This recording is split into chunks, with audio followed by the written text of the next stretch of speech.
आपको लगेगा नहीं कि क्या हुआ, मैं कहां भ्रष्ट हुआ, ऐसी जगह खड़े हो जाओगे कि जान भी नहीं पाओगे कि मैं कहां चढ़ रहा था, दोबारा उत्साह भी नहीं आ पाएगा। अभी बच्चा ना तो लोक को जानता है, ना परलोक को जानता है, ना हित को जानता है, ना अहित को जानता है। अभी उसका ब्रह्मचर्य किसी काम लायक नहीं हुआ और वो उतर गया व्यभिचार में, क्या होगा उसका जीवन। अगर आप वाणी में संयम में रहते हैं ना, वो और भजन करते हैं और सत्य बोलते हैं, तो आप जो बोलेंगे वही होगा। श्रवणेंद्री से गंदी बातें सुने, वाणी से गंदी बातें बोले, रसेंद्री से गंदा भोजन करें और सोचे ब्रह्मचर्य रह जाएंगे, तो बिल्कुल नहीं, कदापि नहीं। ब्रह्मचर्य कोई खिलवाड़ नहीं है। अब जो इस मार्ग पर, अध्यात्म मार्ग पर, आनंद मार्ग पर चलना चाहते हैं, तो उनको एक इंद्रिय के संयम के लिए पांचों इंद्रियों पर संयम करना होगा, ज्ञान इंद्रियों पर। एक बात सुधारने के लिए ब्रह्मचर्य का रक्षा तभी वो उपासक कर सकता है जब सर्वतोभावेन ब्रह्मचर्य होगा। एक जनेन्द्रीय के ही ब्रह्मचर्य की पुष्टता का जब आप लक्ष्य कर लोगे, तो उसकी पुष्टता के लिए आपको सर्वतोभावेन ब्रह्मचर्य धारण करना पड़ेगा। सर्वतोभावेन नेत्र का ब्रह्मचर्य, जो नेत्र किसी को भी देखकर भोग कामना कर लेते हैं, भोग बुद्धि से देखते हैं वस्तु को, व्यक्ति को, किसी को भी, ये नेत्र से व्यभिचार हो रहा है। इसीलिए सावधान रहना चाहिए। जैसे नाटक, सिनेमा आदि हैं, वहां तो जान रहे हो चित्र हैं, पर उनमें जो अभिनय करने वाले जन हैं वो तो संसारी जन ही है ना।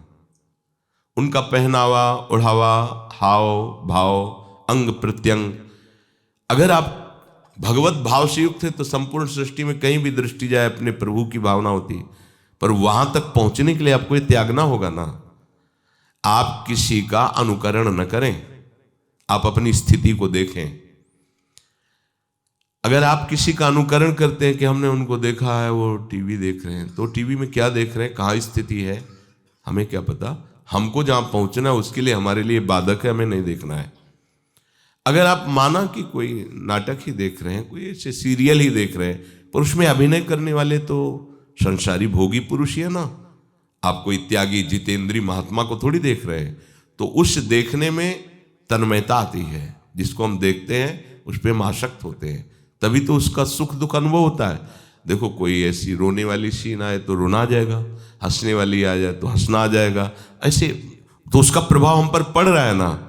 तो हम किसी के अभिनय करने वाले के अंग प्रत्यंग को देख रहे हैं और वो कामुक होकर कोई काम चेष्टा कर रहा है या कोई ऐसा, वो सारा का सारा मन कवर कर रहा है आपका, और एकांत होते ही फिर जो मन अपना मनमानी करवाएगा, आप नहीं सह पाएंगे।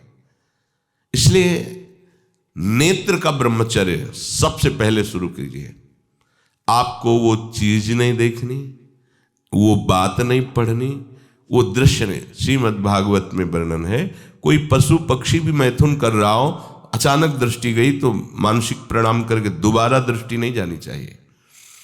इसीलिए लिखा है कि आप एक धनुष भूमि को देखकर, एक धनुष, इसमें किसी की हानि नहीं होगी, आपकी भी हानि नहीं होगी। आप एक धनुष भूमि देख करके ही चलिए, मतलब बहुत लंबी दूरी देखने की जरूरत नहीं है, बहुत दृष्टि उठा करके इधर उधर गर्दन हिलाने की जरूरत नहीं है। और जैसे कि कोई टक्कर मार सकता है, तो देखो जिनको प्रारब्धानुसार टक्कर लगनी होती है ना, वो चाहे जितनी सावधानी से चलो, वो प्रारब्ध आकर के दंड देता है। अन्यथा सीम की चाप सके को तासु, बड़ रखवार रमापति जासु। आप जा रहे हो भगवत चिंतन करते हुए, तो प्रभु का नाम आपका पहरेदार अंग रक्षक है, कोई बाल भी बांका नहीं कर सकता। आपका प्रारब्ध यदि आया है, प्रभु से पास हो गया है कि आपको ये दंड मिलना चाहिए, फिर मिलेगा। आप निश्चिंत रहिए, निर्भय रहिए। प्रभु का जो विधान है वो मंगल करने वाला है। देखो, इतने बड़े महापुरुष पूज्य श्री राधा बाबा, श्री आद्याशक्ति भगवती की प्रसन्नता की आराधना कर रहे हैं, क्योंकि श्री कृष्ण हमारे पति हों, इस सिद्धांत की पुष्टता के लिए। और पैर फिसल जाता है, स्नान करने जाते हैं, खड़ाऊ पहने हुए थे और अंग टूट जाता है, दवा नहीं लेते, बांस की खिपचाल बांधकर पुनः अनुष्ठान में बैठते हैं। बलिहारी ऐसी सामर्थ्य की, ये भागवतिक प्रारब्ध ऐसे महापुरुषों को भी दंड दे देता है। देखो ना, ऐसे महापुरुष जो ऐसी ऊंचाई पर पहुंचे हैं और इतने भागवत भजन में नियम निष्ठ हैं, उनको भी प्रारब्ध दंड दे रहा है शरीर को। तो अपने को इससे निश्चिंत हो जाना है। जो होना है उसे रोक नहीं सकते, जो नहीं होना उसे कोई कर नहीं सकता। अपने आराध्य देव के चिंतन में ज्यादा नेत्रों को इधर उधर दौड़ाने की जरूरत नहीं है। नेत्र का ब्रह्मचर्य, फिर वाणी का ब्रह्मचर्य, बहुत बड़ा प्रभाव पड़ता है इससे। यदि आप जबान से अश्लील बातें, गंदी बातें, कामुक बातें करेंगे तो आप ब्रह्मचर्य रह ही नहीं सकते। अगर आप वाणी से परस्पर शरीर आकर्षण वाली बातें करेंगे, बट उसको देखा तुमने क्या, बस आप गए। चाहे वो स्त्री शरीरधारी साधक हो या पुरुष शरीरधारी, परस्पर आकर्षण संबंधी यदि वाणी खुली आपकी, तो वाणी के व्यभिचार से आपका जनेंद्री का व्यभिचार प्रारंभ हो जाएगा। आप रोक नहीं सकते, नहीं रोक सकते। इसलिए वाणी से भी कोई ऐसी वार्ता ना कीजिए जिससे आपके अंदर काम वेदना बढ़े। श्रवणेंद्री का, कान से गंदी बातें, व्यभिचार की बातें, कामुक बातें सुनना जिससे हमारे हृदय में कामना जग जाए, बिल्कुल नहीं। भले वो किसी को लेकर टीका टिप्पणी की जा रही हो, देखो वो साधक है, उसको हमने देखा वहां ऐसे देख रहा था, वैसे कर रहा था, वो तो आपको समझ में आ रहा है कि किसी साधक की बात कर रहे हैं, वो तुम्हारे नाश के लिए उपाय कर रहे हैं जो आपको ऐसी बात बता रहे हैं। क्यों? क्योंकि आप भी तो साधक हैं। श्रवणेंद्री का व्यभिचार हो रहा है।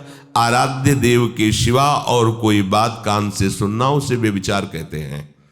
इसलिए महाप्रभु कहते श्रवण फूटो जो अन सुनो। ऐसा हमारा अगर कान कुछ और सुने तो फूट जाए, नेत्र कुछ और देखें तो ये नेत्र नष्ट हो जाए, वाणी कुछ और बोले तो मुख हो जाए।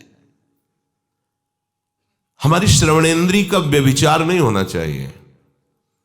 धर्म की बात, अपने आराध्य देव की बात, शास्त्र सम्मत बात हम श्रवण करें।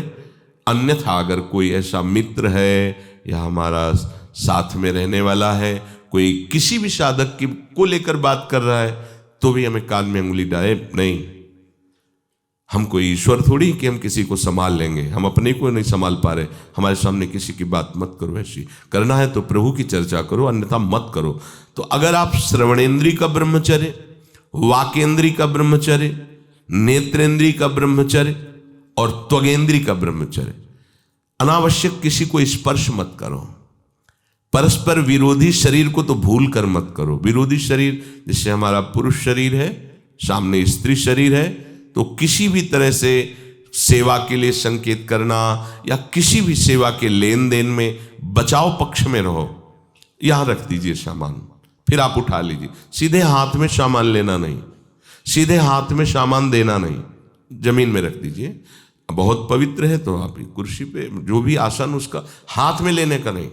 परस्पर विरोधी भाव वाले शरीरों का स्पर्श बिल्कुल निषेध है, किसी भी कारण से न किया जाए।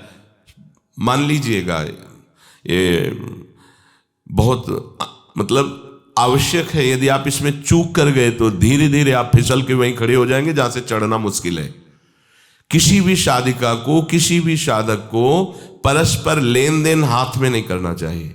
मानो हमारी बात, आपको माला देनी है, चौकी पे विराजमान करो, हम उठा लेंगे। हमें कोई सामग्री, ये सामान रखिए, आप उठा लीजिएगा। कभी भी कोई भी परस्पर मुस्कुराहट, बातचीत, ऐसे कोई इशारे यदि दिखाई दे तो आप बचो और उसको बचाओ।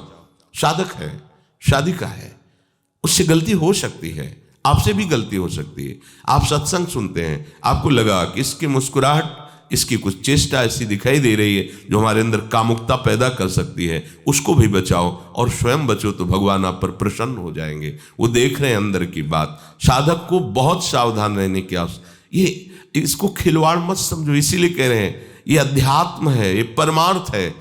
आपको लगेगा नहीं कि क्या हुआ, मैं कहां भ्रष्ट हुआ, ऐसी जगह खड़े हो जाओगे कि जान भी नहीं पाओगे कि मैं कहां चढ़ रहा था, दोबारा उत्साह भी नहीं आ पाएगा। बात अच्छे से समझ लीजिए। तो हमारी त्वगेंद्री का व्यभिचार ना होने पावे, सहसा किसी का इस पर, किसी की भी अगर सेवा करने का सौभाग्य मिले, फिर उसमें ये प्रश्न नहीं उठता। अगर कोई गिरा पड़ा है भला ऐसी स्थिति में कि मुझे अत्यंत आवश्यक है उसे उठाना, अगर नहीं उठाते तो वो कष्ट पा रहा, अचानक कोई गिर जाए, फिर हम ये नहीं देखेंगे, फिर ये हम सूत्र नहीं स्वीकार करेंगे कि अब हम तो ब्रह्मचारी हैं, अब हम खड़े खड़े देख, नहीं, उसको अत्यंत आवश्यकता है हमारी। अब उस समय हम भूल गए अपने आप को और उसको उठा करके अगर हमें अस्पताल ले जाना, अस्पताल ले जाएंगे, जरूरत है हम उसकी सेवा करेंगे। सावधान, वो भगवत भाव से की हुई सेवा तुम्हारे अंदर आध्यात्मिक शक्ति पैदा करेगी, काम भावना नहीं पैदा करेगी। हमारी माँ बीमार हो और हमें उसे पता चला कि शौच कर दिया है, हमें शौचाना पड़े, हमें उसका मल धोना पड़े, तो क्या हमें काम जागृत हो जाएगा? क्या मेरी माँ है, हमारी बुद्धि कभी ऐसी नहीं होगी। आपका पिता है, आप लड़की हो, कोई दूसरा रह नहीं गया और वो बीमार है, आपको ऐसी क्या काम जागृत हो जाएगा? क्या अगर ऐसी सेवा में काम जागृत होता तो कोई नर्स ही अस्पताल में नहीं होती। हर सेवा उसको करनी होती है, नर्स को, चाहे वो स्त्री शरीर हो चाहे पुरुष शरीर हो, परस्पर विरोधी शरीरों की सेवा, पर कहीं काम थोड़ी जागृत होता, क्योंकि उसको अपने सेवा धर्म से मतलब है। तो ये सेवा के समय इस सूत्र को न देखा जाए, पर ध्यान रखें, अत्यंत आवश्यक जहां आपके सिवा नहीं हो सकता वहां अगर हमें ऐसा अवसर मिलता है कि सेवा उसे हो सकती है तो हम पहले उसे प्रेरित करेंगे। और अगर ऐसा है कि अब कोई नहीं है, फिर हमारा परम धर्म जागृत हो जाता है परहित का। अगर हमारा कोई निंदा भी करे, कोई शरीर की भी हानि हो जाए, अब हम परवाह नहीं करते। परहित सरिस धर्म नहीं भाई, इससे बड़ा कोई धर्म नहीं है। पर ध्यान रखें, भगवान को साक्षी करके ये उस समय की बात है जहां बिल्कुल कोई अब गुंजाइश नहीं रह गई है। त्वगेंद्री को ऐसे सहसा किसी आप पुरुष शरीरधारी पुरुष को भी सहसा इससे आप में शक्ति जागृत होगी। यदि आप वाणी को मौन रखते हैं और भगवान नाम जप करते हैं और सत्य बोलते हैं, तो आप जब कभी जो कुछ भी बोलेंगे वैसा ही सत्य होगा। गांधारी जी ने कोई तप नहीं किया था, जब सुना कि मेरा ब्याह धृतराष्ट्र से हो रहा है जो बाह्य नेत्र रहित हैं, उसी समय पट्टी बांध ली कि जब मेरा पति संसार को नहीं देख सकता तो मैं भी संसार को नहीं देखूं, जब मेरा पति मेरे रूप को नहीं देख सकता तो मैं भी किसी के रूप को नहीं देख, पट्टी बांध ली थी। जब महाभारत का युद्ध चल रहा था, बड़े बड़े वीरों को मार गिराया जा रहा था, गांधारी ने दुर्योधन से कहा, सुन, मुझे पता है कि भीम की गदा को तो झेल नहीं पाएगा, क्योंकि सबसे बड़ी बात भगवान का वरद हस्त उनके ऊपर है। दूसरी बात, वो पवन पुत्र है, वो जब अपने आवेश में आ जाएगा तो तेरी सामर्थ्य नहीं कि उसकी गदा के प्रहार को तू सह सके, पर मैं तुझे शक्ति प्रदान करूंगी। मैं एक पतिव्रता हूं, आज तक कभी पति का वरण करने के बाद कुछ देखा नहीं है। मैं अपने नेत्रों की पट्टी खोलूंगी, तू नग्न होकर मेरे सामने आ जाना। मेरी दृष्टि पड़ते ही वज्र का शरीर तेरा हो जाएगा, किसी के सामर्थ्य नहीं कि तेरे उस अंगों को तोड़ सके। भगवान सब कुछ जानने वाले हैं। भगवान भक्त पक्षपाती होते, भगवान का स्वभाव भक्त का पक्षपात लेना होता है। वो अपने महल से कॉरिडोर से जा रहा था गांधारी जी के पास, भगवान आ गए चट से, तो तुरंत उसने हाथ ऐसे लगा लिया, मुझे शर्म आनी चाहिए यार, तो हस्तिनापुर के सम्राट पद पर अभिषिक्त होने के लिए तैयारी कर रहा है, नंगे घूम रहा है गली में। उसने कहा, गली में नहीं, माँ के सामने जा रहा है। अरे कोई बच्चा है, ऐसे जाया जाता है माँ के सामने?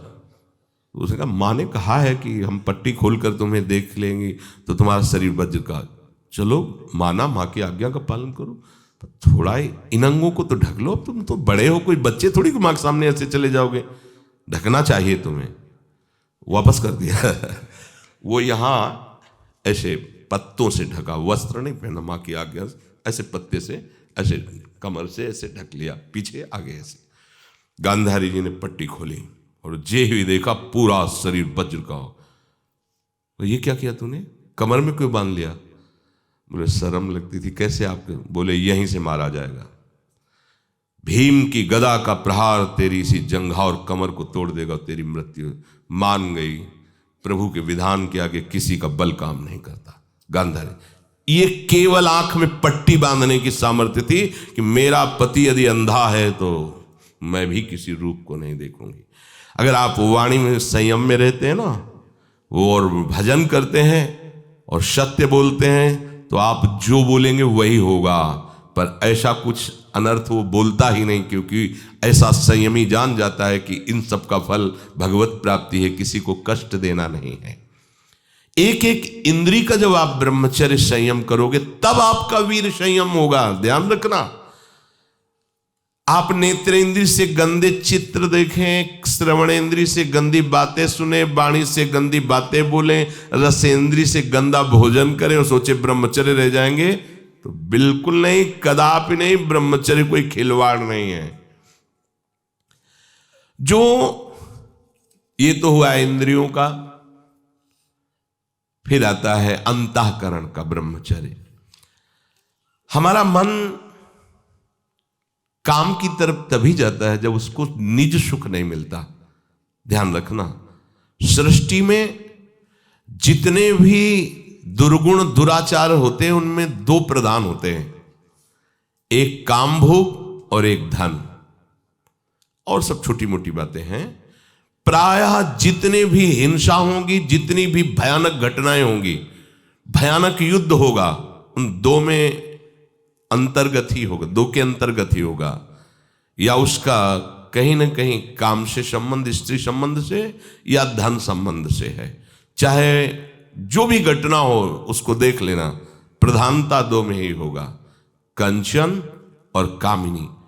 कीर्ति में कीर्तिवान तो कोई कोई बिरले ही होते हैं, तो वो तो बहुत आगे की बातें हैं। पर प्रायः जितने भी युद्ध हैं, जितनी भी हिंसा है, जितना भी भयानक कुकृत्य है, इन दो में ही होता है।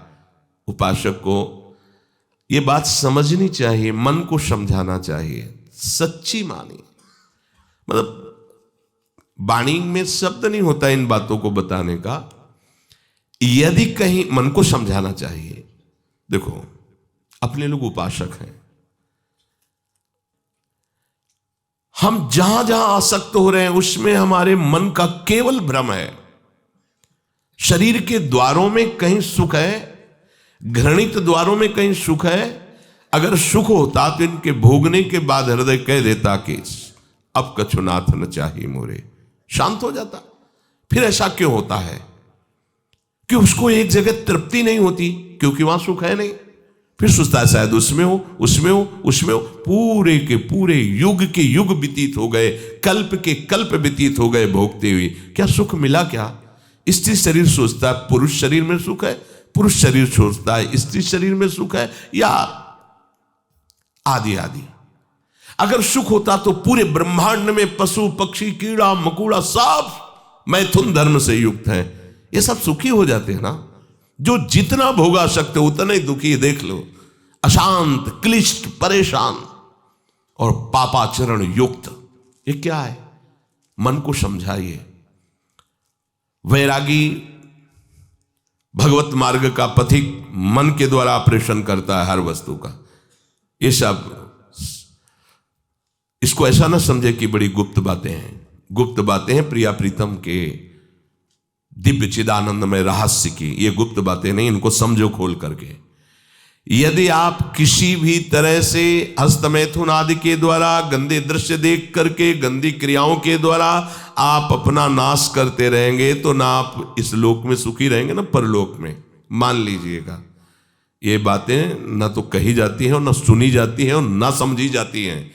इसीलिए हमारा बहुत ही आगे की पीढ़ी जो सनातन धर्मावलंबी, जो भागवत, हर देश से महान भारत देश को क्यों कहा गया?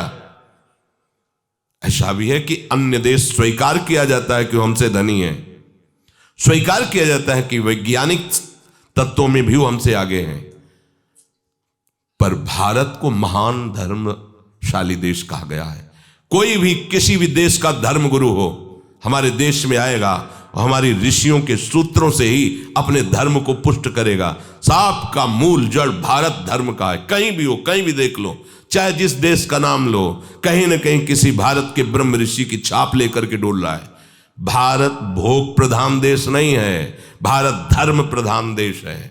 यहाँ धर्म गुरुओं के द्वारा धर्म स्थापना करके चलाया जाता है। यहाँ आज जो हम समझ रहे हैं कि बाहरी परिपाटी हमारे भारत में आ जाए तो भारत आधुनिक और सर्वश्रेष्ठ देश माना जाएगा, कभी नहीं। भारत अपनी परिपाटी से चलता है, तब सब देशों के ऊपर राज्य करता है। किसी भी देश में न पतिव्रता मिलेगी न यति मिलेगा, ब्रह्मचर्य का कहीं नामो निशान नहीं मिलेगा। ये भारत देश में ही मिलेगा। यहाँ ब्रह्मचारी मिलेंगे, यहाँ सती मिलेंगे, यहाँ प्राणपण से धर्म का पालन करने वाले मिलेंगे। अब हमारे जो नई पीढ़ी है वो आधुनिकता को स्वीकार कर रहेगी। गर्लफ्रेंड, बॉयफ्रेंड, कौन सा रिलेशन है, लिव इन रिलेशन, ये हमारे कहीं किसी भी धर्म ग्रंथ में लिखा हो तो आप बता दीजिए। बाल्यावस्था से आज तक जितने भी धर्म ग्रंथों का स्वाध्याय हुआ, कहीं भी लिखा हो तो ये बोलो सर्वनाश का स्वरूप है कि नहीं है। अभी बच्चा ना तो लोक को जानता है, ना परलोक को जानता है, ना हित को जानता है, ना अहित को जानता है। अभी उसका ब्रह्मचर्य किसी काम लायक नहीं हुआ और वो उतर गया व्यभिचार में। क्या होगा उसका जीवन, क्या होगा जीवन, चाहे वो स्त्री स्वरूप में चाहे पुरुष स्वरूप में हो। क्या बिना संयम के ये पशुता के व्यवहार से किसी की ना लौकिक उन्नति होती है ना परमार्थिक उन्नति होती है। पर कौन सुनेगा। यही कहा जाएगा पुराने जमाने के शास्त्रों को केवल वर्णन कर रहे हैं, ये क्या जाने आधुनिक जमाने को। तो आधुनिक जमाने की दशा क्या हो रही है, आंख खोल करके देखो। कोई बात नहीं, दोस्त बनाना कोई बुरी बात नहीं, इस बात को हम मानते हैं। स्त्री शरीरधारी पुरुष शरीर को मित्र बना सकता है, कोई दोष नहीं। पुरुष शरीरधारी स्त्री को मित्र बना सकता है, कोई दोष नहीं। लेकिन मित्र का क्या कर्तव्य होता है, कुपंथ निवार सुपंथ चलावा, कुमार्ग से हटा करके सुपंथ में चलाना, उसकी समस्याओं को दूर करके उसको आनंद में से युक्त करना, उसको सहयोग करना, ना कि शोषण करना। दोस्ती कहते हैं उसके दुखों को मिटा करके उसको शांति और सुख के मार्ग में ले जाना। इसीलिए ये जो आधुनिकता बढ़ रही है, ये जो खान पान गलत हो रहा है, ये जो दर्शन गलत हो रहा है, तो इस जमाने में ब्रह्मचर्य ये केवल शब्द ही लिखा मिलेगा, जीवन में नहीं मिलेगा। नए नए बच्चे व्यसन कर रहे हैं, नशा कर रहे हैं, गंदे आचरण कर रहे हैं, क्या होगा, कैसे आगे कोई समझेगा शास्त्र क्या है, धर्म क्या है, बल क्या है। आज नवयुवक 16 से 28 के बीच में कोई ऐसा नहीं दिखाई देता है जिसमें आध्यात्मिक थोड़ा भी बल हो, काम क्रोध आदि सहने की सामर्थ्य हो। अपने बूढ़े माता पिता को थप्पड़ मार रहे हैं, बूढ़े माता पिता को गाली दे रहे हैं, बूढ़े माता पिता जिन्होंने खवा पिला के इतना बड़ा, उन्हें अनाथालय भिजवाया जा रहा है, उनको छोड़ दिया जा रहा है। आप विदेश घूम रहे हैं, उनके खाने की व्यवस्था घर में नहीं। क्या है ये, आज आधुनिक विद्या का ये प्रभाव है। विद्या विनयम ददाती, जो अपने वयोवृद्धों की सेवा नहीं कर सकता वो क्या विद्या पढ़ा। जो दूसरों की रक्षा नहीं कर सकता क्या विद्या पढ़ा। क्या विद्या का यही स्वरूप है दूसरे का शोषण करना। क्या विद्या का यही स्वरूप है कि शराब पीना, ड्रग्स का ये नशा करना, ये क्या विद्या सिखाती है। वो कहा जाता है आज तो आधुनिक विद्या बढ़ रही। मुझे लगता है संयम में रहना ही विद्या का वास्तविक स्वरूप है। अपने इंद्रियों को संयम में रखना, अपने को संयम में रखना, बुजुर्गों का, गुरुजनों का, शास्त्र का, भगवान का भय रखना हृदय में। ऐसा नहीं, आप तभी निर्भय हो पाओगे यदि शास्त्र का भय नहीं, भगवान का भय नहीं, धर्म का भय नहीं, तो फिर आप वहां पहुंच जाओगे जहां भय ही भय